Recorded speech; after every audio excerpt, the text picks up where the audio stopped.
And remember, we are recording to the cloud.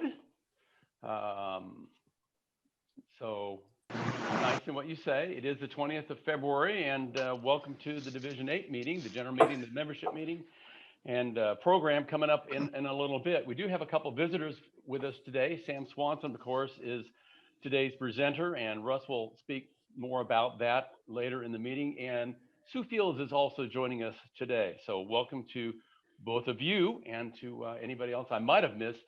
But I think those are the two visitors we have with us today. Do I have a motion to approve the minutes as posted to the website, the minutes from the last meeting as posted to the website? So moved. Let's consider that. Second.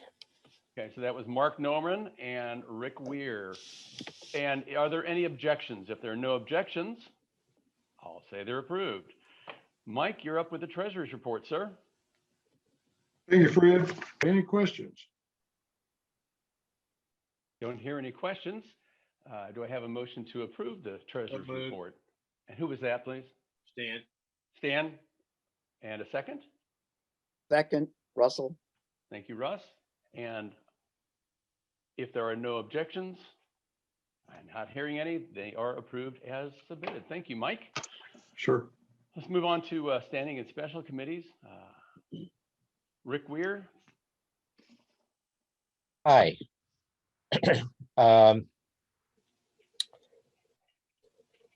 In the pie card, there was the notice that Don Brock's wife had a knee surgery, and we gave her a card. And of course, since that came out, Joe Fields passed away. Those are the only two things that I'm aware of. Sir, any questions, comments, or anything for Rick?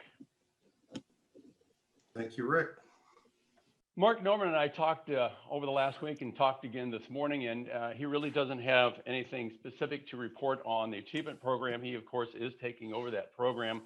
I will tell you that he has all the paperwork and records in hand now, and he's going through that, and he'll be contacting folks who look like they might be able to knock out a couple things in the near future. So be expecting some comments from NARC. I do have one other thing that I need to share with you. I received a call this morning at 9:21 from Bob Weinheimer with some news, and this is the news. Joe Fields had finished the scenery before he went to the hospital. The paperwork was submitted, the paperwork was approved, and Joe Fields, as of this morning, is MMR number 674. Yeah. Very good. I was going to ask about that, and I don't have to ask now. There you go. Sue, I know you're on the call. If you would like to come off mute and say anything, that's fine. And if you don't want to, that's fine as well. Okay, I'm unmuted. Good. I was just going to talk. I was like, oh, I need to unmute myself. Just thank you to everybody that worked to make that happen. I'm not often very emotional, even in the situation I've been in the last couple of weeks, but this makes me happy and sad all at the same time. Happy because it's just such the right thing. Joe had worked hard. He was talented. I'm so glad that he was able to get this award, and just so sad that he's not here to celebrate it with us. But thank you again to all of you for all your kindnesses over the last few weeks, and your concerns, your prayers, your support, and especially for doing the work to get this award for him. Thank you.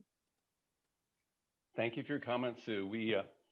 You've heard it from many of us that Joe was really respected, and we appreciate everything he did for the organization. And it's nice to be able to acknowledge his work and tell you how much he was loved. For everyone, I want you to know that again, it was just approved this morning, and all the other paperwork, the certificate, the plaque, and all the other master model railroad paraphernalia is on its way to us. If it's available when we do the celebration station on March 28th, we'll try and present it to Sue and her family at that time. If not, you know what? We'll figure it out, and we will do an appropriate ceremony at some time in the future. Anybody else? Any comments? Sue, I just wanted to say that you will be getting a card because of the weather and some technical details that hasn't happened yet, but you will be getting a sympathy card from Division 8. All right, thank you. My mailman's on strike anyway, I think, so it's, I haven't gotten much mail this week, so thank you. So I'm gonna go ahead and hop off. But Thank you, thank ma'am. you again for all you meant to Joe and all you've done in the last few weeks. Thank you. Yes, ma'am. Thanks for joining us today. All right, and with that, I think we'll move on. Barry, you're up, sir. Well, as we get started today for our monthly modeling contest, I just wanted to share that for me, it was always wonderful to follow Joe Fields at our meetings and online because he always had a kind and friendly and helpful demeanor in the work that he did in the achievement program. And for me, following him each time just set the stage for a really positive modeling contest. So just really appreciate Joe. So today we have what we call now non-steam motive power. And that's one of the changes we made to broaden things and to realize that we've always welcomed more than just diesel electric power. And so we had a good number of entries today. Let's go ahead and take a look at the third place winner. The third place winner was Craig Hatter. And he submitted a Penn Central Jeep 30 in HO scale, where the P had gotten pinked out there, and he did a great job of modeling that effect there. So thank you, Craig, for your wonderful entry. Now for second place for non-steam motive power, we've got something that's definitely not a diesel electric, and that's a motor car in ON30 scale that Kevin Jones put together, and a really great result. So congrats to Kevin for that. And now for our first place for this month's modeling contest goes to Steve Lasher. And he did a pair of Babyface Baldwin DR44-15s in HO scale in New York Central. So congratulations to Steve on your really great effort there. Now we do want to share honorable mention for our other entrants for this time. We had 7 entries, so it was really good. So for Ed and Bob in their L&N locomotives, for Rick for his General Motors switcher, and for Stan with his Conrail patch out to NS. Thank you guys for submitting your efforts. Now again, we've broadened the subject now. All types of structures, any type of structure is welcome to the March contest. So be getting ready now to make your submissions. And we will continue on with the same protocol that we've been using the last few months for your submissions. And we're having good results now with our ballots, the way we're doing it. So we're continuing on in 2021 with that. Okay, well, thank you, everybody. And if you have any questions, just get in touch with us, and we'll see you at the next monthly meeting. Thank you, Barry. Russell. Mr. Weiss.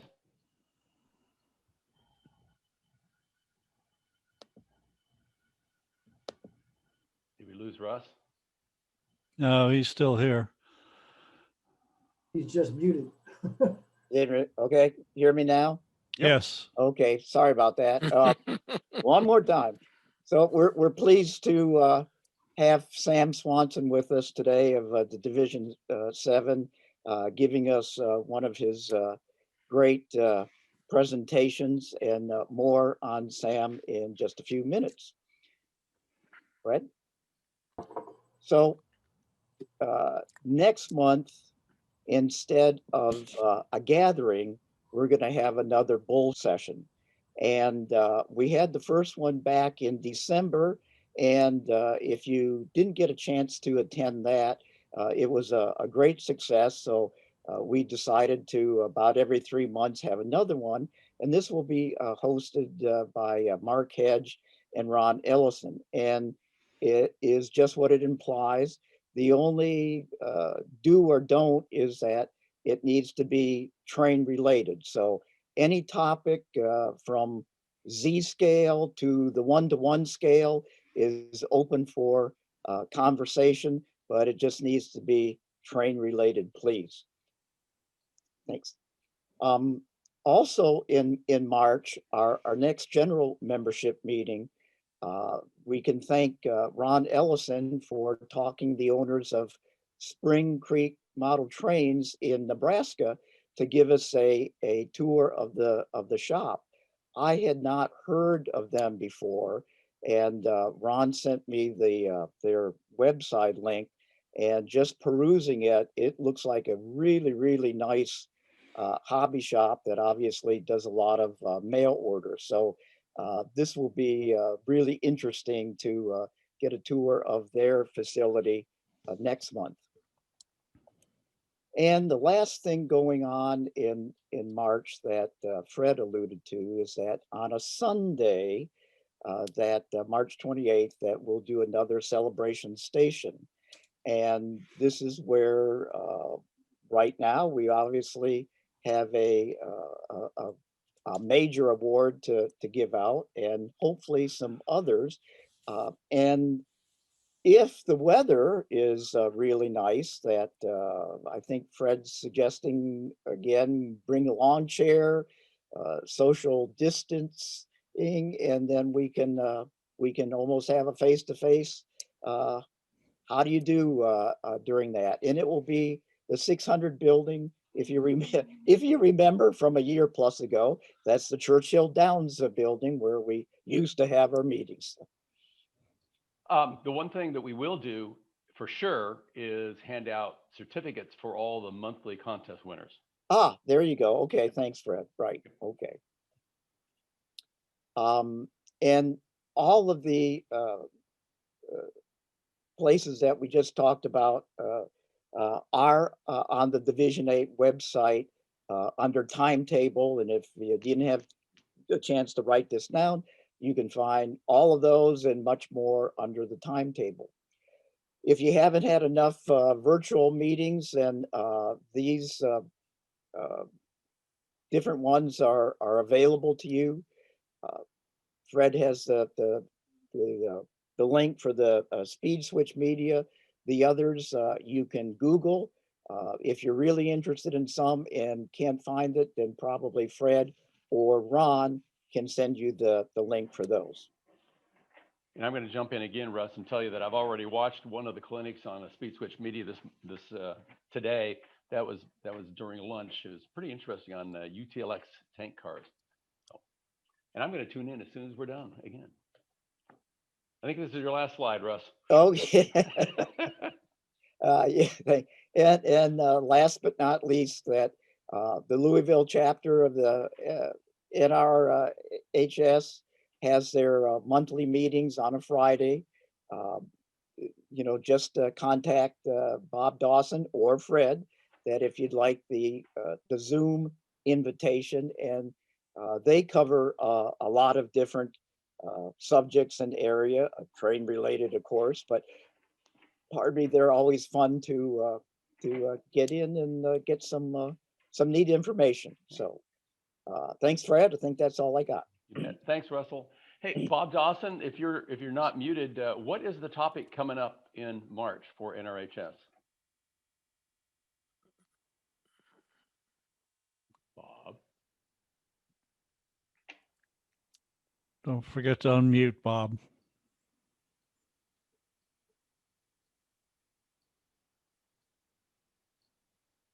All right, we're going to move on. Ms. Barbara, you are up. All righty then. Can you hear me? Yes, ma'am. Okay. You're here. Well, today we're lucky to have Sam Swanson participating in our clinics, presenting our clinic from another division. So Division 8 I am going to, on behalf of Division 8, compile a list of clinicians and clinics so that we can make it available to other divisions.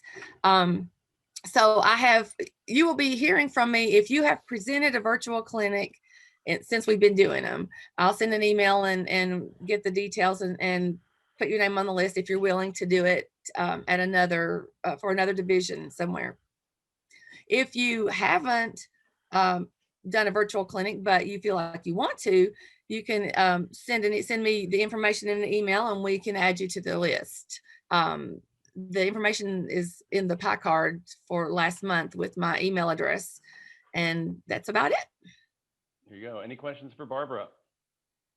No, and of course, I'm not on the list, but Fred and I were invited, or Fred was invited and passed it on to all of us. But I guess it was last month, he and I sat in on the Division 12 up around the Pittsburgh area, and they saw the freight house that's in back of me now, and little chat, blah, blah, before their meeting started. So I will be giving that presentation, I think it's in May, to them. So Well, see, you're ahead of the game, Russ. I am. Yeah. Cookies, Alrighty. cookies for that. I'll be waiting for them. Thank you. So if I present wait. something virtually, do I get chocolate chip cookies too, Barbara? Yes. I have a clinic. Virtual A microwave cookies. to install too. I think I get real cookies. All right, moving right along. All right, so y'all know how to stay connected. We've talked about this almost every meeting. We've got various ways. Groups.io is the best way to do it. A lot of chatter this last week. Good chatter, though. Good stuff. Facebook, of course, and the Division 8 website has the ultimate answer, as we alluded to earlier. Check the timetable. If you know, I don't know when something's happening, set it up on your calendar, go check the timetable. That is the best way to do it. And there's a lot of other information on there as well. That concludes the formal portion of the business meeting. I am going to, because we do have a little bit of time, I'm going to jump in and do the Back to Basics presentation this month. I've been holding this off for a couple months, and I think it's time that we go ahead and do that. So back to basics. You like my new logo? Isn't that cool? So the concept again is 5 minutes, no more than 5 minutes, including Q&A. It's going to be on some topic that you may know something about, you might not know something about, but it's all the basic stuff. That's why it's called Back to Basics. Things that someone new to the hobby probably doesn't know a lot about, and it may fill in the blanks in your knowledge base as well. I always learn something by going in and doing the research. Like, I didn't know that. And when we get to that point today, I will tell you what it was. And I'm like, I didn't know that. And then I thought about it and said, yeah, I did, but I didn't really, I kind of knew that. Anyway, so today we're going to talk about keeping it all together with couplers. Obviously, in 5 minutes, we don't have time to go through the entire history of couplers and talk about all the different types of couplers. Not going to happen. So we had to refine this. We had to put it down to a small capsule of information. We're only going to talk about prototype. We're only going to talk about US and Canada mainline freight and passenger couplers that are in use today, with a little bit of history, but only a little bit. We're not going to talk about anything about model railroad couplers at all. Those, in fact, I'm hoping that a couple of people will step up here in the future and talk about N-scale couplers, HO-scale couplers, S-scale, O-scale, and so forth, the primary scales that we model, at least here in the Louisville area in Division 8. But we're not going to talk about any of that today, okay? So way back, go way back, couplers were link and pin. You basically had these two things that came out from the ends of the freight cars, passenger cars, what have you.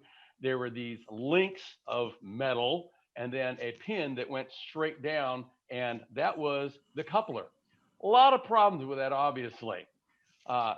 First of all, there was no standardization of height and size. You thought gauge was a challenge, and Bob Dawson has talked about that in a couple of clinics, the different gauges that we had throughout the US. Well, there was no standardization on height, on its size. Can you imagine that you're a railroad that has said that the size of the link will be 5 inches wide, and then you suddenly get a car where their standardization on that railroad was 3 inches. Well, now you can't get the link in there, or the pin is a different size and so forth. It just didn't, all sorts of problems. Loose connections. You think you got slack connections with the current couplers we have now? Ha, imagine that. Link and pin. Oh, what a mess you'd have. Going up, going down. Frequent injuries, of course, between moving between uncoupled cars or between coupled cars, trying to couple them up. And here's another one. And this is what bothered the railroads the most. And reading the history, What bothered them the most was, from a business point, links and pins were frequently stolen, or you got some odd size coupler arrangement coming in from a foreign road, and gee, the pins that we use won't fit. They're too big. So now what are we going to do? We got to go find a pin to work on this one car. What a pain that was. And the other thing was, because of the way that they worked, you know, that funky pin going down there with the links, they were limited in size and in weight of the trains that could be supported, the number of cars, and of course the weight, total weight. So the real change came about with Eli Janney, or Janey. He was a dry goods clerk working in the 19th century, back in the late 1800s, as a dry goods clerk, for crying out loud. And he would spend his lunch breaks whittling what he thought would be a solution for a coupler. Well, in 1873, he got it patented. Way cool. And you can see that it looks very similar to the knuckle couplers that you see on today's trains. Not exactly the same, but similar. It certainly was the starting point for it. It was, again, patented 1873. The Safety Appliance Act was enacted in 1893, but it was in effect in 1900. So basically the railroads had 7 years to get their act together. If you think today's version of positive train control has taken a while, you know, it took them 7 years to say, this is the coupler you will have if you have any interchange traffic at all. And for the most part, that's where it continued to move forward. So master car builders called this, the Janney coupler was called the master car builder coupler, and they standardized the external components. So at least there was some standardization between railroads. It took until 1913 with American Steel Foundries to actually standardize the internal components. This was huge. Think about it. A car coming down from the Pennsylvania Railroad to be interchanged with the Southern Railroad, something happens to the coupler. Yeah, the outside is the same so that they can mate, but there's something wrong with the internal components. Starting in 1913, guess what? Everything is the same. We can interchange parts very easily. We don't have to swap out the whole coupler or just go, I don't know what we're going to do with this car, but we got to move the goods. Now we have to manhandle the whatever the goods are inside of it from one car to another car. No. We'll just fix it in place and move along. I'm sure Mr. Berry can fill us in on all the details of fixing couplers as well. About 1932, the Master Car Builder Type E was established, and from there it just rolled on. And then, of course, it became the American Association of Railroads in 1934. So here are the basics. And if you go out and read about this, all the detail, there are some variations on this, but these are the bare minimums to have a coupler that meets the standards to be on a railroad today that does interchange with another railroad. And I'm not going to read through all those for you. I'm just going to let you look at those real quick. I'll tell you what, the one thing that I was like, this is my aha moment. And I knew this, but it just hadn't stuck in my brain is when you're operating these things, freight cars and so forth are bottom operated, locomotives are operated from the top. So when you call that coupler lift bar, top operated locomotives, bottom operated cars. I didn't know that. Okay. Or I did, and it just didn't click that they did. And of course, we all know, and you might not have realized, but they're always right-handed, resembling a curled hand. And that's the basics of it. Okay. So there are several variations out there. And again, 5 minutes, I can't go into all the details, but the basic one is a Type E. There's a double shelf for tank cars, the Type F, Type H, and there's some other variations out there and so forth. And there's some heritage railroads that get away with something a little lighter weight. Just understand it's basically a Janney, a Type E, and we move along here. It's interesting, all these countries that use the same basic coupler. And I was surprised that there were that many. I knew about New Zealand because I'd seen them in use there. And a couple of these others I knew about, Australia and Canada, duh, of course, and Mexico, because there's so much interchange traffic with the US. Some of the others, I didn't know about that. I was surprised, North Korea as well as South Korea. But there you go. So it's kind of interesting to know that. And this is me with my grandson many years ago. As I say, start him early. I'm teaching him this is how the couplers work on a freight car, on a locomotive, on a whatever. So there you go. The quick little snap that Barbara took of us at the Duluth Railway Museum in Duluth, Minnesota. There you go.